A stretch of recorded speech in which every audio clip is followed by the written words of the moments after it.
Hi there, good morning, RJYC Vlog here. Good morning, good afternoon, good evening, and good day.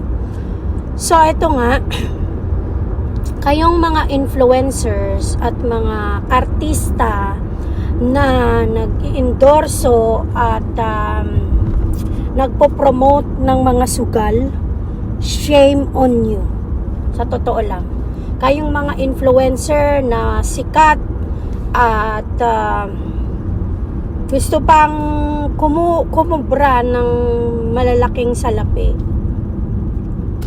kayo ay mga salot sa bayan, sa totoo lang. Dahil iniinganyo nyo ang mga Pilipino na magsugal dahil sa pagpopromote nyo ng sugal na alam naman nating kumita kayo ng malaki.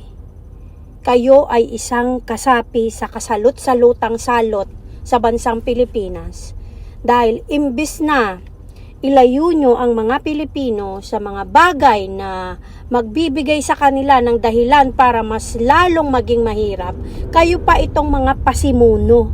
Kaya shame on you. Kayong mga influencers, kayong mga artistang mga pugok, nakakagigil kayo. Mga wala kayong kwenta na tao at nilalang sa mundong earth. Kayo ay magsipanaw na dyan sa Pilipinas. Lumayo kayo sa mga Pilipinong wala nang pinagkakapirahan. Kayo pa ang maghihila sa kanila para magsugal. Mga wala kayong kwenta, mga salot sa bayan, para kayong mga anay na sumisira sa mga bawat sambahayan ng Pilipino. So tigilan nyo na yan ha. Kayong mga influencers ha, ang kakapal ng mukha nyong mag-ano ng mga sugal sa mga Pilipino ha. Mga mukha kayong pera.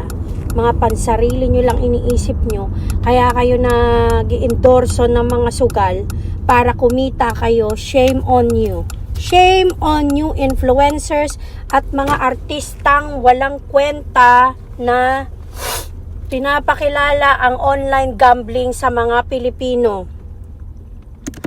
Ang kakapal ng mukha nyo na gawin yan sa kapwa nyo Pilipino.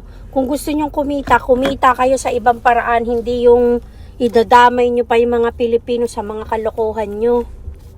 Shame on nyo talaga. Magsipagtigil na kayo dyan.